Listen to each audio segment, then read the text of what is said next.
Cara mudah mendapatkan uang dalam jumlah yang besar menjadi mantra pinjaman online dalam memikat nasabah.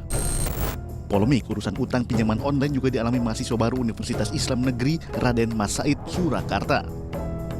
Sebanyak 4.000 maba UIN dipaksa seniornya untuk mendaftar akun aplikasi pinjaman online di hari-hari pertama pembekalan pengenalan budaya dan akademik kampus. Dikumpulin ke kayak aula gitu Pak, terus suruh download aplikasi pinjol gitu Pak. Sempat download tapi nggak jadi daftar Pak. Karena kan sehari kan 500 akun, terus saya nggak kebagian, terus nggak jadi download. Kaget pas saya Pak, kaget. Kok tahu-tahu ada kayak gituan Pak. Di saat saya mabok gitu Pak, berharap tahun depan nggak ulang lagi pakai gitu Pak. Belakangan terungkap bahwa panitia dari Dewan Mahasiswa UIN Surakarta melibatkan sponsor dari aplikasi pinjaman online untuk menjalankan kegiatannya. Diduga, pihak Dewan Mahasiswa mendapatkan sponsorship hingga 160 juta rupiah dari salah satu perusahaan pinjol. Atas kejadian tersebut, pihak kampus memutuskan seluruh kegiatan Dewan Eksekutif Mahasiswa UIN Surakarta diberhentikan hingga waktu yang belum ditentukan. Sampaikan keputusan rektor.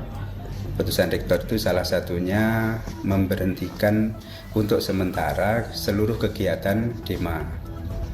Jadi semua kegiatan DEMA saat ini diberhentikan dulu sampai waktu yang belum ditentukan. Ini nanti akan dirapatkan bagaimana skema PPAK supaya tetap jalan. Karena itu program yang sudah ada biayanya, jadi tidak harus ditunda. Sementara itu di Bogor, Jawa Barat, Siti Aisyah Nasution resmi ditetapkan sebagai tersangka dan ditahan di Mapolres Bogor pada Kamis 17 November 2022. Siti Aisyah Nasution terbukti melakukan penipuan investasi bodong dan pinjaman online terhadap 311 mahasiswa IPB. Total kerugian para korban bahkan mencapai 2,3 miliar rupiah. Pelaku juga mengiming-imingi keuntungan sebesar 10-15% atas setiap transaksi yang dilakukan oleh para korban melalui toko online tersebut. Kasus penipuan tersebut bermula dari tawaran kerjasama pelaku dengan iming-iming bagi hasil sebesar 10% melalui kegiatan seminar. Pelaku mengaku akan memberikan keuntungan dengan syarat korban harus mengajukan pinjaman online terlebih dulu. Alih-alih mendapat untung, para korban justru dihadapkan dengan tagihan pinjol hingga dikejar-kejar oleh debt collector. Pelakunya dari luar, kebetulan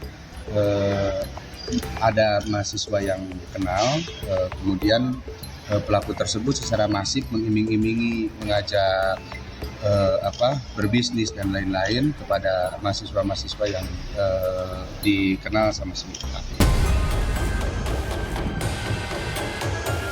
Ironinya, uang hasil penipuan tersebut digunakan tersangka untuk membayar utang, biaya hidup, hingga membeli mobil baru. Sementara kehebohan terjadi di Desa Sukabakti, Kecamatan Tarogong Kidul, Garut, Jawa Barat.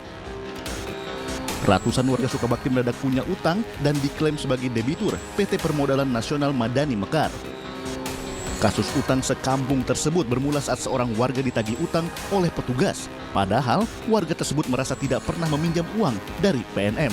Ini lagi klarifikasi yang pinjam bank emok padahal enggak di data ada. Padahal belum pernah sama sekali ikutan pinjam ke bank emok. Kaget. Kenapa kok bisa data pendudukan bisa tersebar? Kalau ibu tidak merasa ya? Tidak merasa, soalnya nggak pernah gitu ikut-ikutannya gitu ya, berjanji nggak pernah. Ya memang betul banyak warga yang ada di data PNM, pinjaman PNM, tapi tidak merasa meminjam. Jumlahnya berapa Bu? Jumlahnya yang sudah masuk ke desa ada 407 orang. Berdasarkan hasil penyelidikan, diduga kasus yang menimpa ratusan warga Sukabakti dilakukan oleh pengurus PT PNM Mekar yang mencatut data pribadi milik warga. Kita sedang melakukan verifikasi dulu Pak, berapa jumlah korban yang merasa dirugikan itu Pak. Dan kemarin udah aparat sama kepolisian dan segala macam, kita siap bertanggung jawab apapun. Yang terindikasi sebenarnya 400 nasabah, tapi yang baru lapor. Belum diketahui total utang yang jadi tanggungan warga, namun ditaksir tiap orang tercatat punya utang ratusan ribu hingga jutaan rupiah.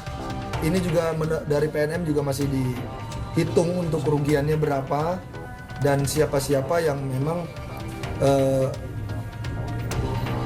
menurut hasil dari klarifikasi mereka yang memang benar-benar melakukan pinjaman dan yang tidak melakukan pinjaman. Ini masih terus dilakukan klarifikasi sampai dengan saat ini.